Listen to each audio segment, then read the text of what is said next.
आपने काफी बार सुना होगा कि एक्स का लड़का भाग गया, वाई की लड़की भाग गई, ट्यूशन जा रहे थे या स्कूल जा रहे थे, स्कूल के गेट से ही वापस चले गए, भाग गए, नहीं पता, ढूंढ रहे हैं, पेरेंट्स ढूंढे जा रहे हैं कि भाई कहाँ गए कहाँ गए। ठीक है, आपस में चल रहा है कि भैया लड़के वाले लड़की वालों पे इल्जाम लगा रहे हैं, लड़की वाले लड़के वालों पे इल्जाम लगा रहे हैं, एक दूसरे से लड़ रहे हैं, दोनों पुलिस स्टेशन चले जाते हैं। पुलिस हमेशा किसकी ज्यादा सुनती है? लड़के वालों की नहीं सुनती, लड़की वालों की ज्यादातर सुनती है। जैसे ही पुलिस इस केस में एक कंप्लेंट फाइल करेगी तो क्या होगा? सिर्फ लड़के को सजा होगी या लड़की को सजा होगी या दोनों में से किसी को सजा नहीं होगी? ये सारी की सारी हम इस वीडियो में समझेंगे। देखिए, समझिए कि क्या है कि अगर कोई भी एक लड़का किसी माइनर लड़की को भगा ले जाए, जरूरी नहीं है कि लड़का ही लड़की को भगा के लेके जाएगा, लड़की भी लड़के को लेके जा सकती है। अगर कोई भी किसी को भगा के लेके जा रहा है और मान लीजिए कहीं पर किसी दूसरे डिस्ट्रिक्ट में, किसी दूसरे स्टेट में जाके रहने लगे हैं, तो ऐसी सिचुएशन में क्या होगा?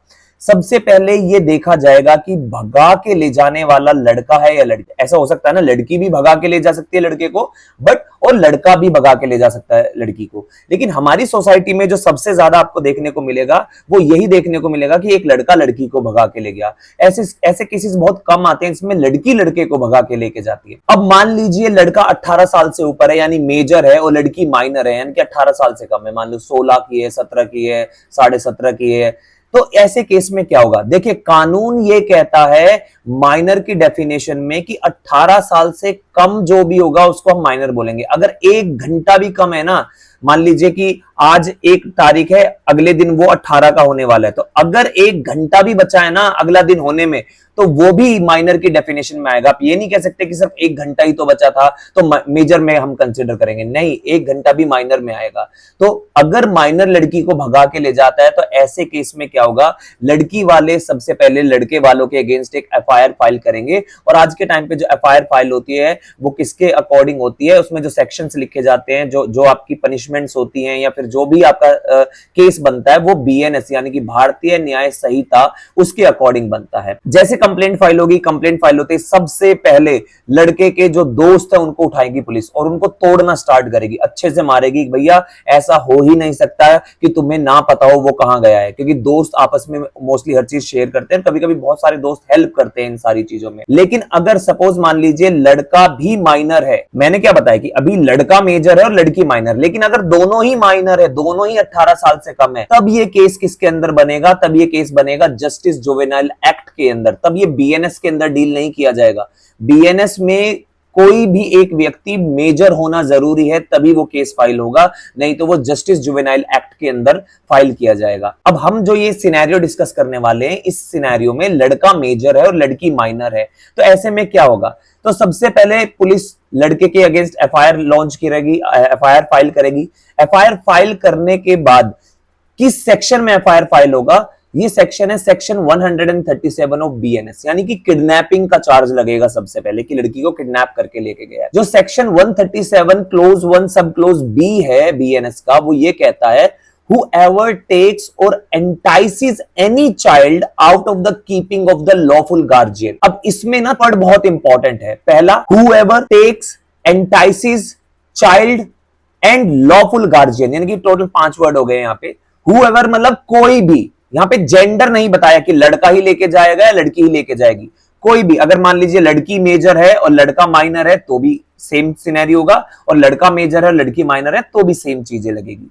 दूसरा है टेक्स। टेक्स का मतलब क्या होता है कि जब फिजिकली वो आपके साथ जाए, जैसे आपने बोला कि एक स्कूल के बच्चे को कि आपकी मम्मी ने भेजा है आपको मुझे आज स्कूल से लेने, तो बच्चे को थोड़ी पता है, वो सिर्फ आपके साथ चल देगा। दूसरा है एंटाइसिस। एंटाइसिस क्या होता है? Mentally and physically. मेंटली क्या होता है? पहले वो मेंटली प्रिपेयर होता है कि मुझे ये मिलेगा, ठीक है, मुझे ये मिलेगा इसलिए मैं साथ में चलता हूं। फॉर एग्जाम्पल कि लड़के ने ये बोल दिया कि मैं तुमसे शादी करूंगा, अब शादी करूंगा इस वजह से लड़की खुश हो गई और उसके साथ चल पड़ी, ठीक है, तो ये क्या है? मेंटली एंड फिजिकली है, एंटाइसिस जिसे कहते हैं। दूसरा है लॉफुल गार्जियन। लॉफुल गार्जियन मतलब कि जैसे मान लीजिए मेरे माँ बाप है, मेरे माँ बाप क्या है? लॉफुल गार्जियन है। अगर मैं किसकी कस्टडी में हूं? अपने पेरेंट्स की, यानी कि लॉफुल गार्जियंस की कस्टडी में हूं, अगर उनसे मुझे कोई भी लेके जाता है तो क्या होगा कि लॉफुल गार्जियन से लेके चला गया है। जैसे आप स्कूल में जब बच्चा जाता है तो स्कूल में जो स्कूल वाले होते हैं, जो टीचर होते हैं, जो प्रिंसिपल होता है, वो क्या है, लॉफुल गार्जियन। क्यों? क्योंकि पेरेंट्स ने उनकी कस्टडी में दिया है। ऐसा तो फिर कोई भी आएगा और उठा के ले जाएगा। तो स्कूल वाले जब तक पेरेंट्स नहीं आते, जब तक उस बच्चे को किसी को भी हैंड ओवर नहीं करते हैं। क्यों? क्योंकि अभी पेरेंट्स ने लॉफुल गार्जियन किसको बनाया? उस स्कूल वाले को बनाया है। यानी कि जो टीचर है या प्रोफेसर है, जैसे पिकनिक पे हम जाते हैं, तो पिकनिक पे जाते हैं तो जो टीचर पिकनिक पे लेके गई है वो लॉफुल गार्जियन है। अगर मान लीजिए किसी बच्चे को कोई वहां से लेके जा रहा है तो किससे लेके गया? उस टीचर से लेके चला गया है, तो लॉफुल गार्जियन वो हो गया उस टाइम पर। पुलिस क्या करेगी? पुलिस उनको सर्च करना स्टार्ट करेगी, ढूंढेगी अलग अलग स्टेट में, अलग अलग डिस्ट्रिक्ट में, होटल्स में, जो कहीं पे रेंट पे अगर रूम ले रखा है वहां पे ढूंढने की कोशिश करेगी। तो अगर जब वो मिल जाते हैं, मिलने के बाद अब क्या होगा? अब यहां पर कुछ सिचुएशंस होगी। क्या सिचुएशंस है? सपोज मान लीजिए, ज्यादातर क्या होता है जब भाग जाते हैं ना, तो वो सोचते हैं कि शादी कर ले। मान लीजिए लड़का मेजर है और लड़की माइनर है और 17.5 साल की, अभी 6 महीने बचे हैं उसकी 18 एज होने में, यानी कि मेजर होने में। अब लड़का और लड़की डिसाइड करते हैं कि 6 महीने हम वेट करेंगे, शादी नहीं करते हैं, 6 महीने हम वेट करते हैं, जैसे ही मेजर हो जाएंगे तब शादी करेंगे। क्योंकि उनको कानून नहीं पता, उनको तो लगता है कि सिर्फ 18 साल पे शादी कर सकते हैं। ठीक है, तो ऐसे केस में क्या होगा? जैसे ही पुलिस पकड़ लेगी तो वैसे ही उस लड़के पे क्या चार्जेस लग जाएंगे? वो किडनैपिंग के चार्जेस। और ये एक स्ट्रिक्ट लायबिलिटी ऑफेंस होता है, इसके अंदर कोई भी एक्सक्यूज दे के बचा नहीं जा सकता। क्यों? क्योंकि ये नहीं कहा जा सकता कि लड़की अपनी मर्जी से गई थी, क्योंकि अंडर 18 है। अंडर 18 का कोई कंसेंट, कोई मर्जी होती ही नहीं है। ठीक है, उस केस में उस लड़के को किडनैपिंग की सजा होगी ही होगी, पहली चीज। दूसरा, मान लीजिए उन्होंने शादी नहीं करी बट फिजिकल रिलेशन बनाया, शादी नहीं की, फिजिकल रिलेशन बनाया। उस केस में क्या होगा? उस केस में उस पर किडनैपिंग का चार्ज भी लगेगा और रेप का चार्ज भी लगेगा। रेप का चार्ज क्यों लगेगा? अभी वो लड़की जो है 18 साल की नहीं हुई है और उसका कंसेंट नहीं माना जाएगा, वो रेप माना जाएगा। और उस केस में क्या होगा? पोस्को एक्ट के अंदर केस फाइल होगा उस लड़के के। एक थर्ड सिचुएशन समझ लेते हैं। मान लीजिए दोनों ने शादी कर ली, 17.5 साल की लड़की है या 17 साल की लड़की है और लड़का मेजर है, शादी कर ली। जैसे ही वो शादी कर लेंगे, वैसे ही under section 6 of Hindu Minorities and Guardianship Act ये कहता है कि शादी के बाद जो लड़की का नेचुरल गार्जियन होता है, वो कौन होता है? वो उसका हस्बैंड होता है। हस्बैंड हो गया। क्यों? क्योंकि वहां पर कानून, जो हमारा ये Hindu Minorities and Guardianship act है, उसमें एज की बात नहीं की कि किस एज में शादी होनी चाहिए। जो शादी की बात हुई है एज की, वो कहां पर हुई है? हिंदू मैरिज एक्ट के अंदर। तो गार्जियनशिप के अकॉर्डिंग अब गार्जियन कौन है? वो हस्बैंड उसका गार्जियन है। ये तो हो गया गार्जियन वाली बात। अब बात करते हैं कि वो 18 साल से कम है तो उसकी शादी क्या होगी? क्या उसकी शादी खारिज हो जाएगी क्योंकि 18 साल से कम है? नहीं। ऐसे केस में वो मैरिज, हिंदू मैरिज एक्ट का जो सेक्शन 12 है वो ये कहता है ऐसी मैरिजेस क्या होती है? वॉइड नहीं होती बल्कि वॉइडेबल होती है। अब वॉइडेबल शादी मतलब ये खारिज भी हो सकती है और अप्रूव भी हो सकती है। कौन डिसाइड करेगा? कोर्ट डिसाइड करेगा। अगर ये मान लीजिए शादी अप्रूव हो जाती है तब तो इसमें कोई केस नहीं बनेगा, ज्यादातर ऐसा कुछ सच केस नहीं बनता है। अगर वो शादी खारिज हो जाए, वॉइड हो जाए, तो उसमें क्या होगा?